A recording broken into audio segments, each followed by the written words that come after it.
అందరికీ నమస్కారం. నా పేరు శ్రీకాంత్. మీరు చూస్తున్నారు వికీటెక్ ఇన్ తెలుగు. సో ఫ్రెండ్స్, మనందరికీ తెలుసు ఈ నవంబర్ 10th అయితే యాపిల్ ఈవెంట్ కండక్ట్ చేశారు. సో ఆ ఈవెంట్లో అయితే ల్యాప్టాప్స్ లాంచ్ చేశారు. MacBook air, MacBook pro and MacBook mini అని 3 కంప్యూటర్స్ డిఫరెంట్ కాన్ఫిగరేషన్ అయితే లాంచ్ చేశారు. ఇది సర్ప్రైజింగ్గా లేదు, బట్ ఇక్కడ మనం గమనించాల్సింది ఏంటంటే వాళ్ళ ఓన్ కస్టమ్ సిలికాన్ చిప్ అయిన యాపిల్ M1 చిప్ అనేది దీంట్లో లాంచ్ చేయడం జరిగింది. యూజువల్లీ మనకి యాపిల్ ఐఫోన్స్ చూసుకుంటే వాళ్ళు స్నాప్డ్రాగన్ వాడరు, అదేవిధంగా మీడియాటెక్ వాడరు. దాని ప్లేస్లో వాళ్ళ own processor A14 binary chip అయితే రీసెంట్గా లాంచ్ అయిన ఐఫోన్ 12లో యూజ్ చేశారు. అదేవిధంగా ఈ 2020 మొన్న జరిగిన నవంబర్ 10th ఈవెంట్లో అయితే మ్యాక్బుక్ కొత్త సిరీస్లో వాళ్ళు M1 చిప్ అయితే ఇంట్రొడ్యూస్ చేశారు. So definitely something different and crazy guys. Because మనం ఏ ల్యాప్టాప్ చూసుకున్నా సరే, ఏ company Dell, HP, Lenovo, Acer, ఏ కంపెనీ చూసుకున్నా సరే మనకి మార్కెట్లోకి లాంచ్ చేసేటప్పుడు వాళ్ళ ల్యాప్టాప్స్లో అయితే ఇంటర్ ప్రాసెసర్ లేదంటే AMD ప్రాసెసర్స్ యూజ్ చేస్తారు.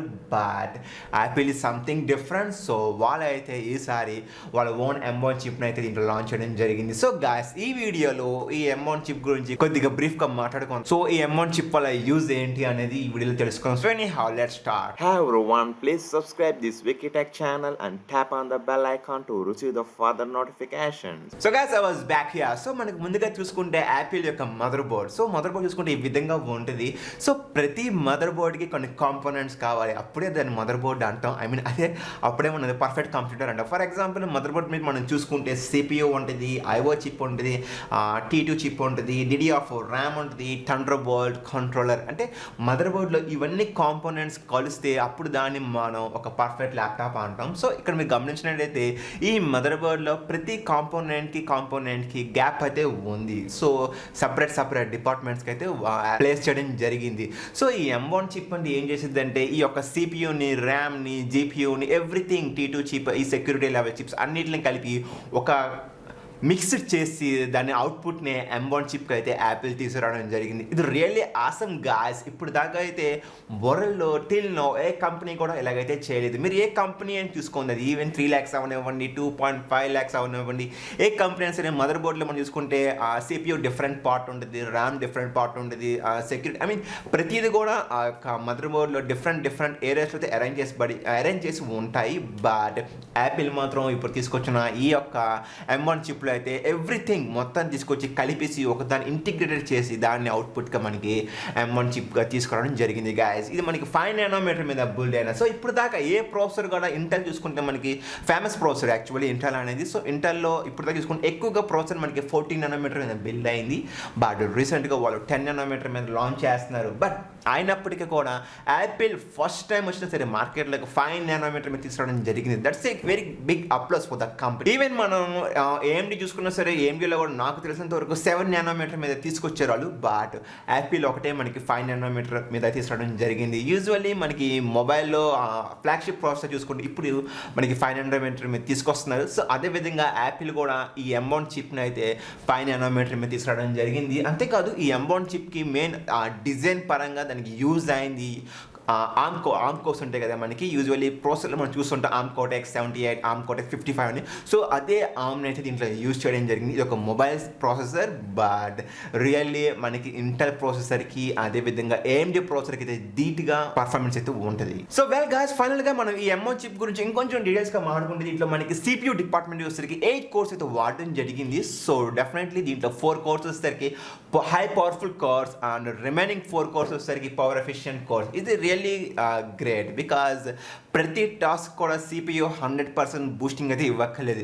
ఏదైతే మనం హెవీ అప్లికేషన్స్ వాడతాం, ఫర్ ఎగ్జాంపుల్ గేమింగ్ అవనివ్వండి లేదా వీడియో రెండరింగ్, వీడియో వర్క్స్ అయితే హెవీ అప్లికేషన్స్. సో వాటి కోసం అయితే 4 cores అయితే యూస్ఫుల్ అవుతాయి. Remaining general tasks like WhatsApp, browsing, watching movies అటువంటి కోసం అయితే 4 cores పవర్ ఎఫిషియెంట్, అంటే ఇది క్లాక్ స్పీడ్ తక్కువ ఉంటుంది. సో దాంతో వర్క్ చేయడం జరిగింది. That's really great. ఇంకా అదేవిధంగా ఈ M1 చిప్లో GPU డిపార్ట్మెంట్ గురించి మాట్లాడుకుంటే దీంట్లో మనకి టోటల్గా 8 cores GPU కోర్స్ అయితే ఇవ్వడం జరిగింది. సో వెల్ గైస్, ఈ M1 చిప్లో ఇంకో ఇంట్రెస్టింగ్ థింగ్ ఏంటంటే సాధారణంగా ఏ కంప్యూటర్లో చూసినా సరే మనకి ర్యామ్ అనేది మదర్ బోర్డ్లో సపరేట్ డిపార్ట్మెంట్ సపరేట్ ఏరియా దానికి కేటాయించాలి. But first time it's like a something different అని చెప్పుకోవచ్చు. Yes, completely different. ఈ యొక్క M1 Pro ప్రాసెసర్లో ఉన్న ర్యామ్ కూడా ఇన్బుల్ రావడం జరిగింది. That's really outstanding. So really యాపిల్కి అయితే మనం big applause really big applause because ఇటువంటి ప్రాసెసర్ తీసుకురావాలంటే యాపిల్కి కొన్ని ఇయర్స్ టైం అయితే దీని బ్యాక్ సైడ్ చూసుకుంటే కొన్ని సంవత్సరాలు అయితే వాళ్ళకి కష్టం ఖచ్చితంగా ఉంటుంది. R&D డిపార్ట్మెంట్ ఉంటుంది, research and development. So definitely Apple అయితే ఈ యొక్క R&D రీసెర్చ్ అండ్ డెవలప్మెంట్ డిపార్ట్మెంట్కి అయితే కొన్ని వేల కోట్లు అయితే ఖచ్చితంగా దీనికి ఇన్వెస్ట్ చేసే ఉంటుంది. సో డెఫినెట్లీ యాపిల్ అయితే సక్సెస్ అయిందని చెప్పుకోవచ్చు ఇప్పటిదాకా. బట్ ఈ చిప్ మనకి ఇంకా మార్కెట్లోకి రావాలి. వీళ్ళు జస్ట్ లాంచ్ చేశారు.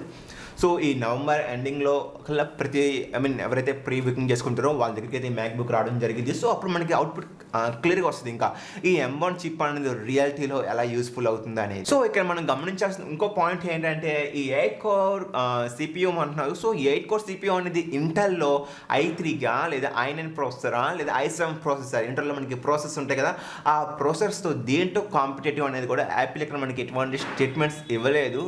సో మనం చూడాలి రియాలిటీలో ఎలా ఉంటుందా అనేది. సో గాయ్స్ ఇంకా ఫైనల్గా ఈ M1 చిప్ యొక్క సెక్యూరిటీ లెవెల్ చూసుకుంటే మనకి తెలిసిందే యాపిల్ యొక్క సెక్యూరిటీ లెవెల్ విండోస్తో పోల్చుకుంటే డెఫినెట్లీ ద నెక్స్ట్ లెవెల్ ఉంటుంది.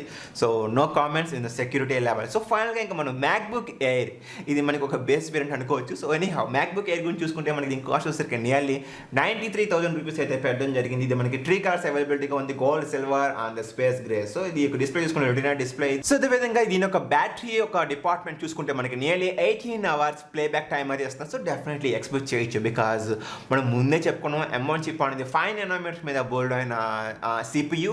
సో డెఫినెట్లీ ఈ CPU అనేది హీట్ అయితే ఎక్కువగా జనరేట్ చేయదు, అదేవిధంగా లో పవర్ తీసుకుంటుంది. సో గాస్ ఇక్కడ ఇంకో విషయం మనం గమనించాలి. ఈసారి యాపిల్ ఇప్పుడు లాంచ్ చేసిన లేటెస్ట్ ల్యాప్టాప్స్లో అయితే మనకి ప్రతి CPUలో ప్రతి ల్యాప్టాప్లో మనకి ఫ్యాన్ అయితే ఉంటుంది హీట్ని బయటికి పంపడానికి. బట్ ఈ M1 చిప్ ఉన్న ల్యాప్టాప్ అయితే ఫ్యాన్ అయితే లేదు. So completely it's a library అని చెప్పుకోవచ్చు. No noise, no fan. అదేవిధంగా ఇంకా మనం యాపిల్ మ్యాక్బుక్ ప్రో చూసుకుంటే ఇది ఒక హై అండ్ వేరియంట్ మనకి తెలిసిందే. ఈ ప్రైస్ వచ్చేసరికి నియర్లీ 1,23,000 రూపాయలు అయితే పెట్టడం జరిగింది. ఇది మనకి 2 కలర్స్ అవైలబిలిటీగా ఉంది, space grey and silver colour. So guys ఈ మ్యాక్బుక్ ఎయిర్కి అదేవిధంగా మ్యాక్బుక్ ప్రోకి అయితే మెయిన్గా CPU డిపార్ట్మెంట్లో పెద్దగా చేంజెస్ అయితే లేదు. సో ఒకసారి తీసుకునే ముందు మీరు చెక్ చేసుకోండి. అదేవిధంగా ఒకసారి మీరు గమనించాల్సి ఇక్కడ ఏంటంటే ర్యామ్ అనేది మనకి ఇక్కడ 8GB వేరియంట్ ఉంది, అదేవిధంగా 16GB వేరియంట్ ఉంది. మనం గమనించండి మనకి సాధారణంగా విండోస్ ల్యాప్టాప్లో కొన్ని ల్యాప్టాప్స్లో మనం కొన్న తర్వాత ర్యామ్ని మనం ఇంక్రీజ్ చేసుకోవచ్చు మనకు కావాలనుకుంటే. బట్ ఇవి మాత్రం మీరు పర్చేస్ చేసే ముందు ర్యామ్ని డిసైడ్ చేసుకొని సెలెక్ట్ చేసుకోవాలి బికాజ్ ఫ్యూచర్లో అయితే మీరు ర్యామ్ అయితే ఇంక్రీజ్ చేసుకోలేరు. అదేవిధంగా మనం SSD కూడా కొన్ని ల్యాప్టాప్స్కి విండోస్లో అయితే అప్గ్రేడబుల్ చేసుకోవచ్చు. వాళ్ళు ఇచ్చిన SSDతో పాటు మనం ఎక్స్టర్నల్గా SSD యాడ్ చేసుకోవచ్చు. బట్ ఇప్పుడు లాంచ్ అయిన M1 చిప్తో లాంచ్ అయిన ఈ ల్యాప్టాప్స్ అయితే SSD అప్గ్రేడబిలిటీ అయితే లేదు. సో మీరు చూస్ చేసుకునేటప్పుడే మీరు 256GB కావాలా లేదా 512GB లేదా 2 TB అప్ టు వరకు అయితే అవైలబిలిటీగా ఉంది. సో ఏది కావాలనేది మీరు ముందుగా డిసిషన్ తీసుకున్న తర్వాత అయితే ఆర్డర్ చేసుకోండి. ఫైనల్గా మనం ఆడుకుంటే పోర్ట్ సెలక్షన్స్ దీంట్లో తెలిసిందే మనకి యాపిల్ అనేసరికి పెద్దగా పోర్ట్స్ ఎక్కువ ఉండవు. సో దీంట్లో మనకి థండర్ బోల్ట్ ఇచ్చారు. బట్ ఇక్కడ గమనించాల్సింది ఏంటంటే ఆ థండర్ బోల్ట్తో మీరు ఎక్స్టర్నల్ GPUకి 6K వరకు సపోర్ట్ చేస్తుంది, లేదంటే మీరు ఛార్జింగ్ చేసుకోవచ్చు లేదా డేటా ట్రాన్స్ఫర్ చేసుకోవచ్చు. అదేవిధంగా USB 3.1 పోర్ట్ అయితే ఇవ్వడం జరిగింది. సో ఆ USB 3.1తో మీరు డేటా ట్రాన్స్ఫర్ 10GB వరకు అయితే స్పీడ్ ట్రాన్స్ఫర్ చేసుకోవచ్చు. సో గైస్ ఇక్కడ గమనించాల్సింది ఏంటంటే ఈ థండర్ బోల్ట్ అనగానే చాలామంది ఎక్స్టర్నల్ GPU యూస్ చేయొచ్చు అనుకుంటారు. బట్ అన్ఫార్చునేట్లీ ఈ M1 చిప్తో లాంచ్ అయిన మ్యాక్స్ అయితే ఎక్స్టర్నల్ GPU అయితే సపోర్ట్ కంఫర్టబుల్ అయితే లేదు.